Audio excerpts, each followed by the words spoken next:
అందించాలి అందించాలి అందించాలి అందరికి సమాన విద్యను అందించాలి అందించాలి అందించాలి అందించాలి అందరికి సమాన విద్యను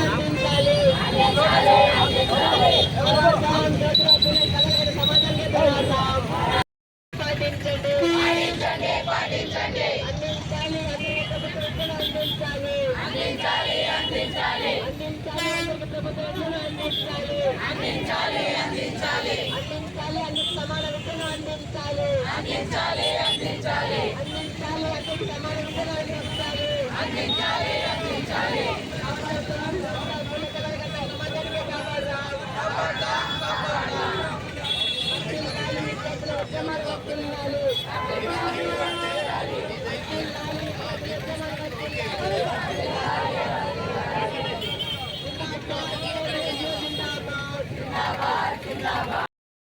జాతీయ కార్యదర్శి విట్టపు లలితారాం యాదవ్ ఈరోజు యావత్ భారతదేశం అంతా కూడా జ్యోతిరావు ఫులే గారి జన్మదినోత్సవాన్ని ఘనంగా జరుపుకుంటున్నారు.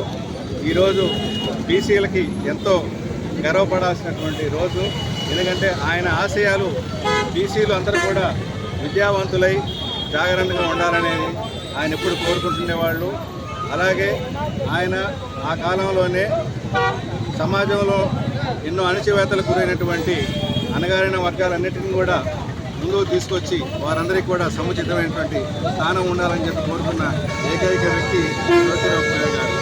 వారి శ్రీమతి గారు కూడా మహిళలు విద్యావంతులు చైతన్యవంతులు కావాలని కోరుకున్నారు. ఈ సందర్భంగా ఈ జన్మదినోత్సవం సందర్భంగా బీసీలందరికీ కూడా ఆ శుభాకాంక్షలు తెలియజేస్తూ వారి ఆశయాలని ముందుకు తీసుకెళ్తామని ఈ సందర్భంగా తెలియజేస్తున్నాం. జయంతి సందర్భంగా ఈరోజు నెల్లూరు జిల్లాలో అందరం కూడా బీసీ సంక్షేమ సంఘం తరఫున మేమందరం కూడా వచ్చి ఇక్కడ ఆయనకి నివాళులు అర్పించడం జరిగింది.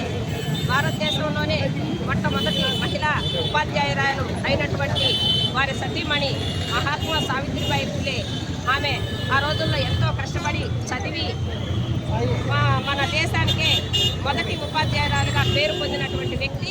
కాబట్టి మనం అందరం కూడా ప్రతి ఒక్క బీసీ ఎస్టీ ఎస్సీ మైనార్టీలందరం కూడా మనం వారి జయంతులు వర్ధంతుల్ని గుర్తు చేసుకుంటూ ప్రతి సంవత్సరం కూడా అందరం ప్రతి ఒక్కరు వారిని ఆదర్శంగా తీసుకొని ప్రతి ఒక్క బీసీ కూడా ముందుకు కొనసాగాలని తెలియజేస్తున్నాను.